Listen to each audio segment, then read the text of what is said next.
खुलुमबाय दिनै 24 जानुवारि 2024 बुधबार गंसे प्लेन क्रेश जादों। मिजोरामनि केपिटेल आइजलाव म्यानमार आर्मिनि प्लेनआ गाज्रि जानानै लेंपुई एयारपर्टआव लेन्ड खालामनो नागिरनायाव हाग्रा ओनसोलाव लेन्ड जानानै 7 सुबुङा जोखोम जादों। मिजोरामनिफ्राय जवानफोरखौ लांबाय थानाय समाव बे जाथाया जादों आरो बे प्लेनआव गासै 14 सुबुं दंमोन, नाथाय 6 जेबो जायासै। गवानि गंसे हटेलनि वाशरुमाव सासे 62 बोसोर बैसोनि ब्रिटिश सुबुंखौ थैना थानायाव बोखांदों। थैनाय सुबुंनि मुङा जाबाय एन्ड्रिउ मार्क। एन्ड्रिउ मार्कआ 1 दाननि थाखाय हटेलाव रुम लानानै दंमोन, नाथाय माबोरैहाय बिदि जाखो बेखौ दासिमाव मिथिथ'नाय जायाखै। दा बे जाथायनि सायाव नायबिजिरनाया सोलिगासिनो दङ।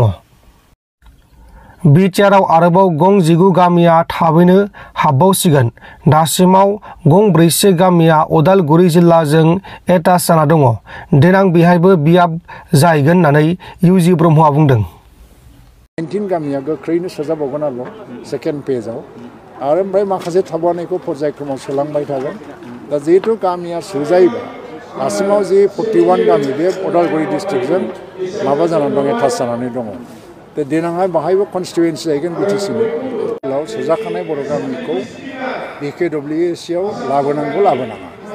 अलरेडि राभा हासंनि सिङाव सोजाखानाय गामिफोरखौ बिकेडब्लिउएसिआव लाबोनांगौ लाबोनाङा। बे मोनसे दाबो सेटेल खालामनो हायै मोनसे इस्यु जानानै दंबाय थायो। चिफ मिनिस्टारा बेखौ गोख्रैनो फोजोबनायनि मोनसे खोथा होदों आरो इलेक्सनखौबो थाबैनो खुंगोन आरो ओरैबायदि मोनसे फर्मुलाबो दा फैनो हागौ जे जेरै बिटिसिआवबो माखासे गामिया डिसपुटेडमोन। डिसपुटेड गामिखौ बाद होथ'नानै आनडिसपुटेड गामिखौ सोनानै काउन्सिल फर्म खालामदों। दाबो बेखौ इनक्लुसननि प्रसेसआबो जागासिनो दं। जिहेतु राभा हासंखौ 6 सिडिउलाव सोनाय बा भारत संबिधाननि मोनसे सिडिउलनि सिङाव सोनायनि मोनसे प्रसेस सोलिबाय थादों जेला आसाम सरकारा बिनि रिकमेन्डेसनबो हरबाय। थ' बे बिथिङाव गासैखौबो नोजोर होनानै जोङो मोनसे आइडियाबो सोलिबाय थादों जे जायफ्रा डिसपुटेड जाबाय थानानै आनडिसपुटेड हमनानै लादो 95% आनडिसपुटेड। थ' बेखौ जोङो लानानैबो कनस्टिटुवेन्सिखौ डिलिमिटेसन खालामनानै इलेक्सनखौ खुंनो हायो नामा बिनि सायावबो गभर्नमेन्ट अफ आसामा नोजोर होबाय थादों। आं सानो बेखौ गोख्रैनो मोनसे सेटेलमेन्टआव लाबोगोन। MP इलेक्सननि आगोल हयथ' जानाय नङा, MP इलेक्सननि उनाव। आरो मोनसे जेंनाया फैदों जे माने कनस्टिटुवेन्सि डिलिमिटेसन जानाय इलेक्सन जायागौमानि बिकेडब्लिउएसिआव फुल फ्लेजेड बाजेट फैनांगौआ गोब्राब जादों। थ' बाजेटखौ मोना जाबाय थानायनि जाहोनफ्राबो बे खारन दा लाम साम 13 कोटि 14 कोटि हरदों। दा फुल फ्लेजेड बाजेट जायोबा हयथ'बा बेयावबो 40 क्रर बा 30 क्रर बिदि फैनो हागौ डेभेलपमेन्टनि थाखाय। दा आङो बेनिबो मोनसे एडभाइजारि कमिटिनि मिटिं चेयारमेन आङो। दा बावैनो फैगौ 10 तारिख फेब्रुवारिहालागै 10 बा 11 तारिखआव बे एडभाइजारि कमिटिनि मिटिं आङो लेंगोन। बाहाय मेम्बार हिसाबै बिकेडब्लिउएसि आरो बिटिसि आरो जों आसाम गभर्नमेन्टनि जानानै आं चेयारमेन। बाहायबो जोङो माखासे इस्युफोरखौ लानानै मुख्यमन्त्रिनो चिफ मिनिस्टारनो जोङो जानायगोन। मुलाम्फा जानाय जायैखौ दिनै रावबो ओरैनो प्रेडिक्सन होनो हाया। मुलाम्फाया जागोन, मुलाम्फा जायाखै खोथाखौ नङा। खिन्थु जों मा गामिखौ सोनो हागोन, खारन जेरैहाय आगोलाव लिस्ट होनाय जादोंमोन फ्राय 1300 गामि 1300 गामिसोखौ जोङो लिस्ट होदोंमोन सोनांगौ। खिन्थु बै गामिफोरा थारमाने साब भिलेज गोजा, एसे सुप्पा गोजा, 10टा 12टा न'खरखौबो लानानै गामि बानायनाय जादों।